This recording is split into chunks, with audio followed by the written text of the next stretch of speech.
good drag. Mm-hmm.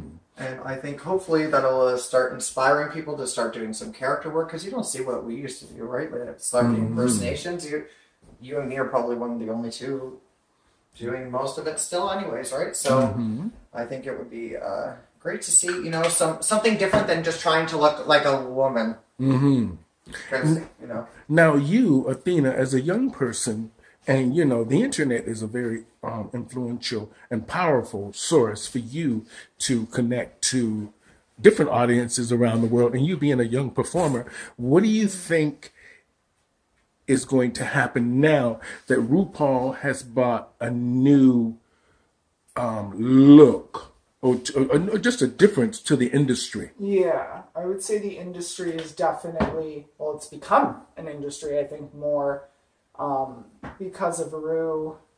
And like Crystal was saying, drag in the States has been incredibly large for so many years. And here in Canada, I don't think we have the same kind of entertainment or the professionalism that you were kind of mentioning earlier as well. So, trying to dig and find those people around different provinces, I'm sure, is a little difficult. But but definitely the internet has been extremely influential in terms of almost what it is, like a starter pack or a expectation of how you should present yourself, how you should look, and how you should perform.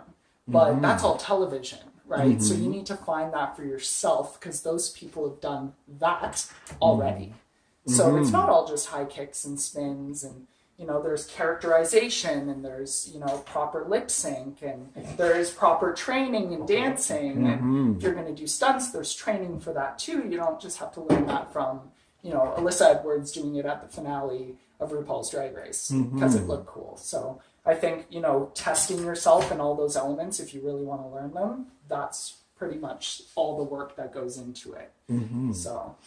And one more question. Now, John, now that drag is really popular and on television, now you see everybody in drag, even straight men in drag and even women in drag doing drag shows.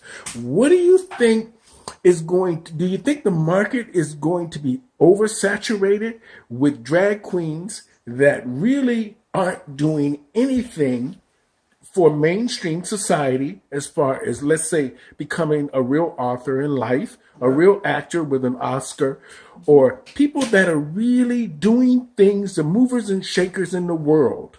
What do you think drag queens are going to play in with that? So I think it's going to be much like, kind of any art right now, right? So anybody can pick up a pencil and draw something, right? And and they can call themselves an artist, right? But then when you go to look at it and you put a Picasso beside, your art, you can see what the artist is. Now, I think some of them kind of, not necessarily give us a bad name, but if people go to a drag show and it's somebody that's amateur and they're running it, they're not quite getting what drag is. And so that kind of scares me. But other than that, I lost my train of thought there. It's separating yourself from always being a gimmick. There you go. Right?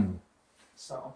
Now, the reason I brought that up is because I'm thinking RuPaul has created this huge industry for a lot of drag performers. Not the majority of people have never seen drag shows. Now, how do you change people's perception to come out and think drag is worthy to see? Because even when you see it on RuPaul's Drag Race and drag shows, still not as impressive as in person. Yeah. So it's missing that Hollywood element. That spark that you get when you're on stage, and that is so hard to put on film or in picture. And I feel like the only way of getting those people out is like, I don't know if you've noticed by my posters, they look really exciting, and I try to create that like neon sign and sparkles and kind of give that people the feeling of what they're going to experience when they come there, because it's a larger than life atmosphere and where you feel, beautiful and welcomed and everything, right? So now the reason I'm asking you, just one more question. As many as but the reason I'm asking this is because now that you can only sell so much makeup. Young people, drag performers, they have a limited budget, even when they're making real money. Let's just say you're making money now with drag. How can you afford to buy a house? How can you pay for insurance, health care, food? A lot of the LGBT community has decided they want to have children now.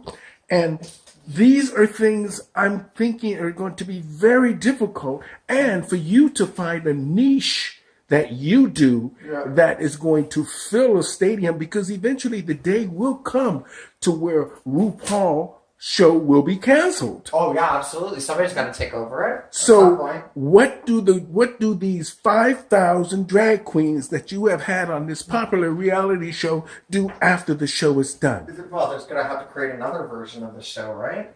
Because this is hard to make a living in. Makeup is expensive. Makeup is expensive. The outfits, like, I have thousands and thousands of dollars just in rhinestones. Rhinestones, not just outfits, but rhinestones. There's thousands in makeup right there, right? There's I probably have $10,000 in wigs. Yeah, right. Like it's an investment, right? And so if people aren't, drag in general is an investment. So if you're taking this on as a career, I highly suggest that all of your tips that you're getting, you put it right back into your art. And that's how I've gotten to where I am today. It's because I don't spend my tips on anything else other than literally going back into makeup, hair, whatever it happens to be for that day.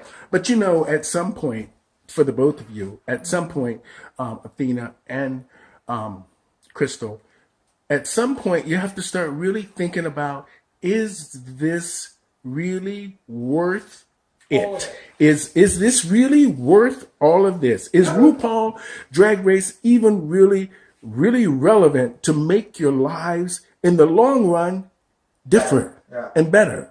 Can you make a living? Can you buy yourself a house? Can you buy yourself a car?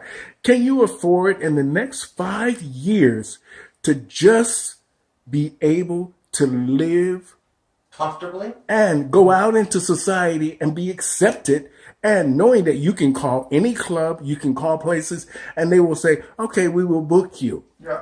Or should drag queens have a new perception, because most of the time RuPaul is putting these shows in theaters?